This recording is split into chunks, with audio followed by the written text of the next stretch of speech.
So ఇక్కడ చూసినట్లయితే వాళ్ళు మెయిన్ గా పిక్చర్ ఇన్సర్ట్ చేశారండి. బహుశా ఇక్కడ ఇంకా ఈ పిక్చర్ ఏదో ఉండే ఉంటుంది, లేకుంటే ఇటు సైడ్ ఉండే ఉంటుంది. అది వాళ్ళు క్రాప్ చేశారు, అంటే అడిషనల్ ఇన్ఫర్మేషన్ ని హైడ్, అంటే వాళ్ళకి ఎంతవరకు కావాలో అంతవరకే చూపిస్తున్నారు స్క్రీన్ మీద. దాన్ని క్రాపింగ్ అంటారండి. అది ఇప్పుడు ఎలా చేయాలో చూద్దాం. ఇక్కడ చూసినట్లయితే నాకు ఈ ఇక్కడ ఎక్స్ట్రా స్పేస్ ఉంది, ఇది నాకు అవసరం లేదు. నేను ఈ పిక్చర్ లో అలైన్మెంట్ అంటే పర్ఫెక్ట్ గా చూపించడానికి ఇటు ఇటు ఇటు ఇటు సేమ్ గ్యాప్ ఉంచాలనుకుంటున్నాను.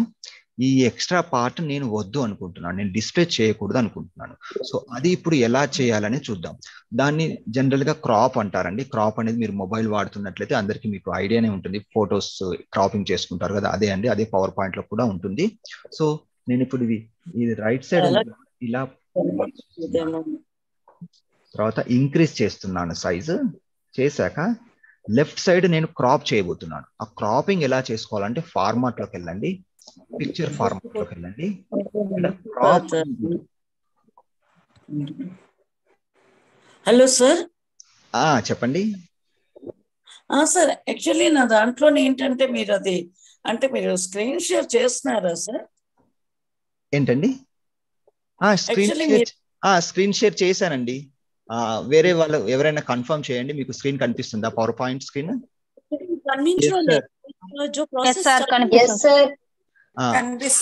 మేడం, మీ సిస్టమ్ లోనే ఏదో ప్రాబ్లం ఉంది, ఒకసారి మీరు జరిపి చూడండి, అంటే వేరే స్క్రీన్ కి వెళ్ళండి.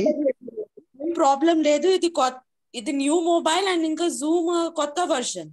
మీరు ఒకవేళ స్క్రీన్ షేర్ చేస్తే ఇక్కడ మనకు కనిపిస్తుంది, మనకు అది కనిపించడం లేదు. మీరేం చెప్తున్నారు?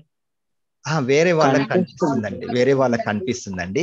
సరే, కనిపిస్తుంది. ఒక్కసారి నేను స్టాప్ షేర్ చేసి మళ్ళీ చేస్తాను, మీకు రీఫ్రెష్ అయ్యే అవకాశం ఉంటుంది. ఒకసారి నేను స్టాప్ షేర్ చేశానండి, మళ్ళీ షేర్ చేయబోతున్నాను, ఒకసారి చెక్ చేసుకోండి. ఓకే, ఇప్పుడు నేను ఫ్రెష్ గా మళ్ళీ స్క్రీన్ చేశాను. నా స్క్రీన్ మీద పవర్ పాయింట్ స్లైడ్ లో ఒక ఫ్లవర్ కనిపిస్తుంది, మీకు కనిపిస్తుందా అండి? ఇప్పుడు కనిపిస్తుంది. Thank you so much. Okay. అలా ఎవరికైనా స్క్రీన్ కనిపించకుంటే నాకు ఒకసారి ఇంటిమేట్ చేయండి, నేను మళ్ళీ షేర్ చేస్తాను.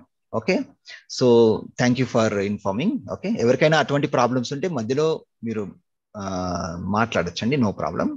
సో ఇక్కడ చూసినట్లయితే నేను ఇక్కడ క్రాప్ ఎలా చేసుకోవాలనే విషయం నేను డిస్కస్ చేస్తున్నాను. పిక్చర్ ఫార్మాట్ లో మనం ఎప్పుడైనా పిక్చర్ ఎడిట్ చేసుకోవాలంటే మనం మెయిన్ గా క్లిక్ చేయాలి, సెలెక్ట్ చేస్తే పిక్చర్ ఫార్మాట్ వస్తుంది. తర్వాత ఇక్కడ మీకు రైట్ సైడ్ లో క్రాప్ అని ఉంటుంది.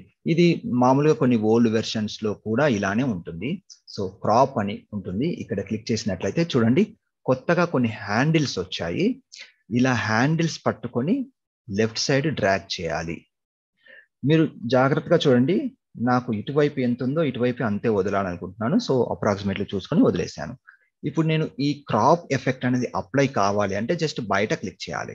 ఓకే, సో ఇది ఒక ఆప్షన్ అండి. కొన్నిసార్లు మనము ఏం చేస్తామంటే ఈ ఫ్లవర్ అంటే కొంచెం పెద్దగా చూపించాలి, సైడ్కి ఇంకా అవసరం లేదు అనుకుంటే క్రాప్ చేసిన ఇమేజ్ లో కూడా సైజ్ అడ్జస్ట్మెంట్ చేసుకోవచ్చు. అది ఎలానో ఇప్పుడు చూద్దాం. మళ్ళీ ఒక్కసారి క్రాప్ లోకి వెళ్దాం. ఓకే, ఇక్కడ మీరు ఎప్పుడైనా కూడా కొద్దిగా అవుటర్ ఏరియా, స్లైడ్ కి అవుటర్ ఏరియా చూసుకోవాలి అంటే బాటమ్ రైట్ కార్నర్ లో ఇక్కడ స్లైడర్ ఉంటుందండి, జూమ్ స్లైడర్. దీన్ని కొద్దిగా లెఫ్ట్ సైడ్ అనుకుంటే మీకు చిన్నగా అవుతుంది, స్క్రీన్ లాంగ్ గా కనిపిస్తుంది. ఎందుకంటే నాకు ఇక్కడ ఏరియా కావాలి, అందుకోసం నేను ఇక్కడ చిన్నగా చేసుకుంటున్నాను. సో విత్ ఇన్ క్రాప్ దాంట్లో మీరు ఇలా ఇంక్రీజ్ ఆర్ డిక్రీజ్ చేసుకోవచ్చు. ఓకే, సో ఇలా ఇంక్రీజ్ డిక్రీజ్ కూడా చేసుకోవచ్చు క్రాప్ చేసిన దాన్ని. ఓకే, సో ఇది బాగుందండి, ఇది అంతా స్పెషల్ గా ఏం కనిపించట్లేదు. సో కొన్నిసార్లు మీరు ఇన్సర్ట్ చేసిన పిక్చర్స్ ఒక మంచి డిఫరెంట్ షేప్ లో చూపించాలనుకున్నారనుకోండి, అది ఎలా చేయాలో ఇప్పుడు చూద్దాం. ఓకే, సో దానికోసం నేను మళ్ళీ ఈ పిక్చరే కాకుండా ఈసారి కొత్తగా ఇంకో పిక్చర్ ఇన్సర్ట్ చేస్తాను. దాన్ని డిఫరెంట్ షేప్ లోకి మనం ఎలా కన్వర్ట్ చేయొచ్చు అనేది ఇప్పుడు చూద్దాం. దానికోసం నేను ఒక న్యూ స్లైడ్ తీసుకుంటాను. సో న్యూ స్లైడ్ తీసుకోవాలంటే మీరు ఏం చేయాలి అది కూడా నేను చెప్తాను. ఇప్పుడు మీరు ఎప్పుడైనా ఒక స్లైడ్ డిజైన్ చేసిన తర్వాత నెక్స్ట్ స్లైడ్కి వెళ్ళి, అంటే కొత్త స్లైడ్ కావాలంటే మీకు మెయిన్గా 2 ఆప్షన్స్ ఉంటాయండి. ఒకటి, ఇదే స్లైడ్ లో రైట్ క్లిక్ చేసి డూప్లికేట్ స్లైడ్ అంటే మీకు సేమ్ ఇన్ఫర్మేషన్ కాపీ అయ్యి కొత్త స్లైడ్ వస్తుంది. తర్వాత మీరు అవసరం లేని ఇన్ఫర్మేషన్ డిలీట్ చేసుకొని మీకు కొత్తగా కావాల్సిన ఇన్ఫర్మేషన్ యాడ్ చేసుకోవచ్చు. ఇంకొక మెథడ్ ఏంటంటే ఇక్కడ హోమ్లోనే హోమ్ ట్యాబ్లో న్యూ స్లైడ్ అని ఉంటుంది. ఇక్కడ క్లిక్ చేసినట్లయితే కొత్త స్లైడ్ అనేది వస్తుంది. సో కొత్త స్లైడ్ వచ్చినప్పుడు ఇక్కడ లేఅవుట్స్ అని ఉన్నాయండి. సో ఈ లేఅవుట్స్ గురించి మనం తర్వాత ఎప్పుడైనా డిస్కస్ చేద్దాం. మెయిన్గా ఇప్పుడు మన ఫోకస్ వచ్చేసి పిక్చర్లో క్రాప్ ఎలా చేయాలని దాని గురించి మనం డీప్గా డిస్కస్ చేస్తున్నాము. సో ఇది నాకు ఇవన్నీ ఏంటంటే జస్ట్ బ్రీఫ్ ఇస్తాను. ఇది ఏంటంటే పిక్చర్ మన టెక్స్ట్ కానీ ఏదైనా పిక్చర్ కానీ ప్లేస్ హోల్డర్స్ అంటారు. ఇక్కడ క్లిక్ చేసి మీరు మార్చుకోవచ్చు. సో ప్రస్తుతం నాకు ఇవి ఏమీ అవసరం లేదు. కంపల్సరీ మీరు వేరే ఏదైనా ఇన్సెట్ చేసుకోవాలంటే ఇలా సెలెక్ట్ చేసుకొని డిలీట్ చేసేసుకోండి, అవసరం లేదు. లేదండి డిలీట్ చేసుకోకున్నా కానీ మీరు ఏం చేయొచ్చు అంటే ఇక్కడ లేఅవుట్లో బ్లాంక్ అని పెట్టేసుకోండి. బ్లాంక్ అని పెట్టేస్తే ఆ ప్లేస్ హోల్డర్స్ అన్ని ఉండవు. ఆ ప్లేస్ హోల్డర్స్ నేను చాలా చూస్తుంటాను. కొంతమంది పవర్ పాయింట్ డిజైన్ చేసినప్పుడు వాళ్ళ టెక్స్ట్తో పాటు వాళ్ళు పెట్టిన ఎలిమెంట్స్తో పాటు ఈ క్లిక్ హియర్ ఇవి కూడా ఉంటాయి. అవి ఉంచకూడదండి. ఎందుకంటే మీరు ఎవరికైనా ప్రజెంటేషన్ పంపించినప్పుడు అంత ప్రొఫెషనల్గా ఉండదు. సో ఇటువంటి అన్ని కూడా డిలీట్ చేసేసుకొని మీరు క్రియేట్ చేసుకునే కంటెంట్ మాత్రమే ఉంచి వాళ్ళకి పంపించండి. సో ఇది ప్లెయిన్ ప్రజెంటేషన్. ఇక్కడ ఇంకో స్లైడ్ ఉంది. నేను సెకండ్ స్లైడ్లో ఇప్పుడు పిక్చర్ నేను నా సిస్టంలోది కాకుండా స్టాక్ ఇమేజెస్ నుంచి తీసుకుంటాను. స్టాక్ ఇమేజెస్లోకి వెళ్తున్నాను. స్టాక్ ఇమేజెస్ ఏంటంటే మీకు పవర్ పాయింట్ సబ్స్క్రిప్షన్ తీసుకుంటే ఇలా డైరెక్ట్గా మీరు గూగుల్లో నుంచి కాకుండా డైరెక్ట్గా మీకు కావాల్సిన పిక్చర్స్ అని ఇక్కడ వస్తాయి. కాకపోతే ఇక్కడ మీరు సెర్చ్ చేసినప్పుడు అంతగా ఎక్కువ రాకపోవచ్చు. సో ఇక్కడ ఉన్నవి మాత్రం తీసుకోవచ్చు. అంటే ఇక్కడ కొన్ని కేటగిరీస్ పెట్టారు. సో నేను బిజినెస్ అనే కేటగిరీకి వెళ్తాను. ఇక్కడ నాకు ఏదైనా ఒక పిక్చర్ నచ్చితే అది నేను తీసుకుంటాను. సరే ఇది చూద్దాం. ఇన్సెట్ అంటున్నాను. ఓకే, ఇన్సెట్ అన్నప్పుడు అది ఇంటర్నెట్ నుంచి డౌన్లోడ్ అయిపోయి డైరెక్ట్గా పవర్ పాయింట్లోకి వస్తుంది. మీరు గూగుల్కి వెళ్ళాల్సిన అవసరం లేదు. సో ఈ పిక్చర్ చాలా బాగుంది. ఈ పిక్చర్ను నేను ఒక రౌండ్ షేప్లో పెట్టాలనుకుంటున్నాను. అంటే అది కూడా ఒక రకమైన క్రాపింగే, కాకపోతే క్రాపింగ్ రౌండ్లో చేయాలనుకుంటున్నాను. సో దానికోసం నేను ఏం చేయాలి అంటే రౌండ్ షేప్ అని కాదు, ఏ షేప్ అయినా పెట్టుకోవచ్చు మీరు. ఆ షేప్స్ అన్ని మీకు ఇక్కడ ఉంటాయండి. ఇన్సెట్లో షేప్స్లో ఇక్కడ ఉంటాయి. మీరు ఏ షేప్లో కావాలంటే ఆ షేప్ డ్రా చేసుకొని పెట్టుకోవచ్చు. కానీ ఇక్కడ మనం డ్రా చేయట్లేదు. సో పిక్చర్ ఇన్సెట్ చేసినప్పుడు పిక్చర్ని ఒక షేప్లో కన్వర్ట్ చేయాలంటే పిక్చర్ ఫార్మాట్లోకి వెళ్ళి క్రాప్ అన్న తర్వాత మామూలుగా హ్యాండిల్స్ వస్తున్నాయి కదా. సో ఇలా చేస్తే మనకు మామూలుగా ఇలా క్రాప్ అవుతుంది. సో ఇలా కాకుండా అడిషనల్ ఆప్షన్స్ కావాలి అంటే క్రాప్ దగ్గర డౌన్ ఆరో నొక్కండి. తర్వాత second important step crop to shape అని ఒక ఆప్షన్ ఉంటుందండి. ఈ ఆప్షన్లో మీరు ఏ షేప్ సెలెక్ట్ చేసుకుంటే ఆ షేప్లోకి ఆ పిక్చర్ క్రాప్ అయిపోతుంది. ఇప్పుడు నేను ఫర్ ఎగ్జాంపుల్ నాకు ఇది కావాలి. ఓకే, ఇలా ఒకసారి మళ్ళీ రిపీట్ చేస్తాను సార్. సరే అండి, నేను వేరే పిక్చర్ తీసుకొని చేస్తానండి. ఫస్ట్ స్టెప్ నేను ఇన్సెట్ పిక్చర్లో స్టాక్ ఇమేజెస్లోకి వెళ్ళానండి. ఇది స్టెప్ 1. నాకు నచ్చిన పిక్చర్ నేను ఇన్సెట్ చేసుకుంటున్నాను. ఓకే, సో ఏది చేసుకుందాం అంటే మనకి సెంటర్ పార్ట్లో హైలైట్ అయ్యేది ఉండాలి. ఓకే, ఇది తీసుకుందాం. ఓకే, ఈ పిక్చర్ని నేను సెలెక్ట్ చేసుకున్నాను. ఇన్సెట్ అంటున్నాను. ఇన్సెట్ అనగానే అది స్టాక్ ఇమేజెస్ నుంచి డౌన్లోడ్ అయిపోయి మీరు ఓల్డ్ వెర్షన్స్ వాడుతుంటే కనుక ఈ స్టాక్ పిక్చర్స్ అనే ఆప్షన్ మీకు ఉండకపోవచ్చు అండి. మీరు గూగుల్లో నుంచి డౌన్లోడ్ చేసుకొని ఇన్సెట్లో పిక్చర్లో దిస్ డివైస్ నుంచి మీరు ఇన్సెట్ చేసుకోండి, ఓల్డ్ వెర్షన్ కనుక ప్రాక్టీస్ చేస్తున్నట్లయితే. ఓకే, సో ఇప్పుడు నాకు ఈ సెంటర్ పార్ట్ మాత్రమే ఒక సర్కిల్ కానీ ఏదైనా ఒక షేప్లోకి క్రాప్ చేయాలి అంటే ఏం చేయాలి? పిక్చర్ ఫార్మాట్లోకి వెళ్ళాలి, క్రాప్లోకి వెళ్ళాలి. ఇక్కడ సెకండ్ ఆప్షన్, ఫస్ట్ స్టెప్ మీరు పిక్చర్ ఇన్సెట్ చేసుకుంటారు. సెకండ్ స్టెప్ క్రాప్లోకి వెళ్తారు. వెళ్ళాక క్రాప్ టు షేప్. అంతే అండి, ఇక్కడ మీకు ఏ షేప్ కనిపిస్తుందో ఆ షేప్ సెలెక్ట్ చేసుకోండి. ఫర్ ఎగ్జాంపుల్ ఈసారి నేను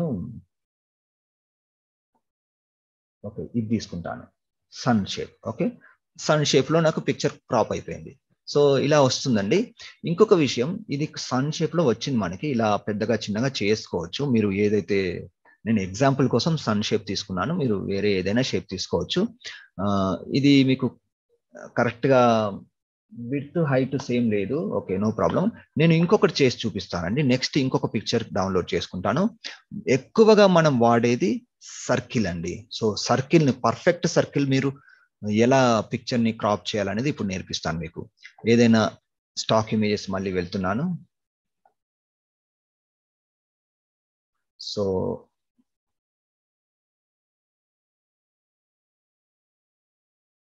ఓకే, ఇది తీసుకుందాం.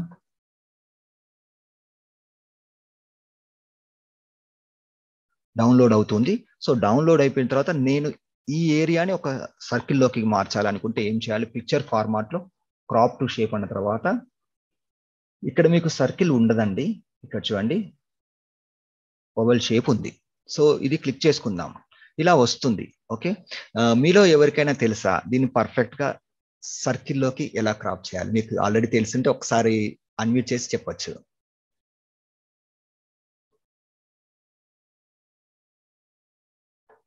ఓకే, పర్లేదండి, నేను ఎక్స్ప్లెయిన్ చేస్తాను. ఓకే, సో ఇది మనకి ఓవెల్ షేప్ లో ఉంది. మనకు పర్ఫెక్ట్ రౌండ్ గా రావాలి అంటే ఇప్పుడు నేను గీస్తాను, ఇలా ఇలా పర్ఫెక్ట్ గా రావాలి నాకు. ఓకే, సో అలా రావాలి అంటే మనం రేషియో సెట్ చేసుకోవాలండి. పిక్చర్ ఫార్మాట్ లో క్రాప్ టు షేప్ అన్న తర్వాత పర్ఫెక్ట్ గా రావాలి అంటే కరెక్ట్ గా రావాలి అంటే రౌండ్ షేప్ లో రావాలి అంటే 1:1 సెలెక్ట్ చేసుకోవాలి. ఎందుకంటే మనకు సర్కిల్, పర్ఫెక్ట్ సర్కిల్లో విడ్త్ ఎంత ఉంటుందో హైట్ అంతే ఉంటుంది. కాబట్టి 1:1. ఇది 2:3 అంటే అది మీరు స్క్రీన్ రెజల్యూషన్ చూస్తూ ఉంటారు కదా, అవండి. 1:1, 1:1 పెట్టుకున్నాను. తర్వాత నాకు ఇలా వచ్చింది. ఓకే, మీరు ఏదైనా ఒక పిక్చర్ని రౌండ్ షేప్లోకి పెట్టుకున్న తర్వాత మీరు హైలైట్ చేయాల్సిన పాయింట్ మీకు సెంటర్లో లేదు. అది సెంటర్లో పెట్టుకుంటే బాగుంటుంది చూడడానికి కదా. సో అటువంటివి ఎలా చేయాలంటే మీరు క్లిక్ చేసుకున్న తర్వాత మళ్ళీ ఒకసారి క్రాప్లోకి వెళ్ళండి. మీకు ఎడిటింగ్ ఆప్షన్స్ వస్తాయి. ఈ బయట గ్రే ఏరియాలో మీరు ఏం చేస్తారంటే పట్టుకొని ఇలా మూవ్ చేయండి. ఓకే, ఇలా మూవ్ చేయండి. ఓకే, సో నాకు ఇంకా సెంటర్లో లేదు అనిపిస్తుంది. సో నేను ఇది ఇంకా సెంటర్లో పెట్టుకోవాలంటే ఏ విధంగా పెట్టుకోవచ్చు? నేను ఒకవేళ దీన్ని సైజ్ ఇంక్రీజ్ చేశాను అనుకోండి, నాకు ఇది సెంటర్లోకి వచ్చే అవకాశం ఉంది. సో సైజ్ ఎలా ఇంక్రీజ్ చేసుకోవాలంటే మీరు క్రాప్ మోడ్లో ఉన్నప్పుడే ఇలా ఇంక్రీజ్ చేసుకోవాలి ఒక కార్నర్ నుంచి. సో ఇలా ఇంక్రీజ్ చేసుకుంటే మీకు సెంటర్లోకి వచ్చింది అనిపించినప్పుడు ఇది ఓకే అనుకుంటే మీరు జస్ట్ బయట క్లిక్ చేయండి అంతే. ఇప్పుడు మనం ఏదైనా ఒక పిక్చర్ని ఒక రౌండ్ షేప్లో చేసుకున్నాం. ఇంకా మంచి మంచి ఎఫెక్ట్స్ ఇచ్చుకోవచ్చండి. నేను మనకి కొన్నిసార్లు ఏంటంటే టైం సరిపోదు అన్ని ఎక్స్ప్లెయిన్ చేయడానికి. సో ఇంపార్టెంట్ పాయింట్స్, బాగా యూజ్ అవుతాయి అనుకున్న పాయింట్స్ మాత్రం నేను హైలైట్ చేస్తూ చెప్తుంటాను. ఓకే, సో ఇది ఇలా ఉంది. నాకు ఇప్పుడు చాలా సింపుల్ గా కనిపిస్తుందండి. ఇది నేను మంచి ఫోటోషాప్లో వచ్చే ఎఫెక్ట్స్ అవి తెచ్చుకోవాలి అనుకుంటే అవి కూడా ఇచ్చుకోవచ్చు. సో ఇక్కడి వరకు ఇది ఒక కాన్సెప్ట్ అండి. పిక్చర్ ఇన్సెర్ట్ చేసుకోవడం, దాన్ని ఏ షేప్ లో కావాలంటే ఆ షేప్ లోకి మార్చుకోవడం. ఒకసారి మీరు సర్కిల్లోకి మార్చుకున్నారు, మీకు వేరే షేప్ కావాలంటే మళ్ళీ కూడా మార్చుకోవచ్చు. ఇక్కడికి వెళ్ళిపోయి సేమ్ పిక్చర్ ఫార్మాట్ లోకి వెళ్ళి సెకండ్ టైం అప్లై చేస్తే ఆ పిక్చర్ లోకి మారిపోతుంది. ఫర్ ఎగ్జాంపుల్ నేను క్లౌడ్ షేప్ తీసుకుంటాను. సో క్లౌడ్ షేప్ లోకి వచ్చేసి నాకు. So any time you can change, ఎప్పుడైనా మీరు చేంజ్ చేసుకోవచ్చు. సో ఇక్కడి వరకు ఒక కాన్సెప్ట్ అండి.